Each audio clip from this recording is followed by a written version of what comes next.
എല്ലാ കുട്ടികൾക്കും അറ്റൻഷൻ കിട്ടുന്നതിന് വേണ്ടി കഴിയും. ഇപ്പോൾ പുതിയതായിട്ട് നിർമ്മിച്ച പല സ്കൂൾ കെട്ടിടങ്ങളിലും അങ്ങനെ ആയിട്ടുണ്ട്. അപ്പോൾ അതിന് നമുക്ക് അതിൻ്റെ ഒരു നല്ല സ്ക്രിപ്റ്റിൽ എടുത്താൽ മാത്രമേ അതെല്ലാം എൻ്റെ ഏറ്റവും പിറകെ മാത്രം പഠിച്ചാൽ മതി എന്നുള്ള നിലപാടെടുക്കാൻ വേണ്ടി പറ്റില്ലല്ലോ. മെസ്സി കേരളത്തിലേക്ക് വരുന്നതിൽ അർജന്റീന ഫുട്ബോൾ അസോസിയേഷന്റെ ഔദ്യോഗിക സ്ഥിരീകരണം ഇനിയും ലഭിച്ചിട്ടില്ലെന്ന് സ്പോൺസർമാരായ reporter broadcasting MD Anto Augustine. ഈ വർഷം ഒക്ടോബറിലേക്കാണ് കരാർ ഒപ്പിട്ടത്. എന്നാൽ ഫിഫ ലോകകപ്പിന് ശേഷം വരാമെന്നാണ് AFA പറയുന്നത്. ഇത് കരാർ ലംഘനമാണെന്ന് ആന്റോ അഗസ്റ്റിൻ ആരോപിച്ചു. 2026 സെപ്റ്റംബറിലേക്ക് കളി തരുന്നതിനോട് നിങ്ങളുടെ അഭിപ്രായം എന്താണെന്ന് ചോദിക്കുന്നു.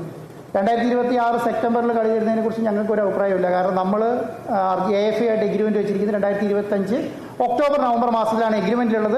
ഒക്ടോബർ മാസത്തിൽ കളി തരാമെന്ന് അവർ നമ്മളോട് പറയുകയും ചെയ്തിട്ടുണ്ട്. അതിനുള്ള അവർ പറഞ്ഞ പ്രകാരമുള്ള ആ എഗ്രിമെന്റ് പ്രകാരമുള്ള എല്ലാ കാര്യങ്ങളും ഫുൾഫിൽ ചെയ്യുകയും ചെയ്തിട്ടുണ്ട്. അടുത്ത ലോകകപ്പ് കഴിഞ്ഞതിന് ശേഷം ഫുട്ബോൾ അർജന്റീന ടീമിനെ ഇവിടെ കേരളത്തിൽ കൊണ്ടുവരുമോ എന്ന് ചോദിച്ചാൽ റിപ്പോർട്ടർ TVക്ക് അതിനോട് വലിയ താല്പര്യമുള്ള കാര്യമല്ല.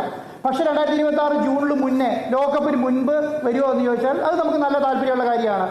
അർജന്റീന ടീം വരണോ വേണ്ടോ തീരുമാനിക്കേണ്ടത് അവരാണ്. പക്ഷെ പണം മേടിച്ചു കഴിഞ്ഞാൽ വരാതിരുന്നാൽ അത് ചീറ്റിംഗ് ആണ്.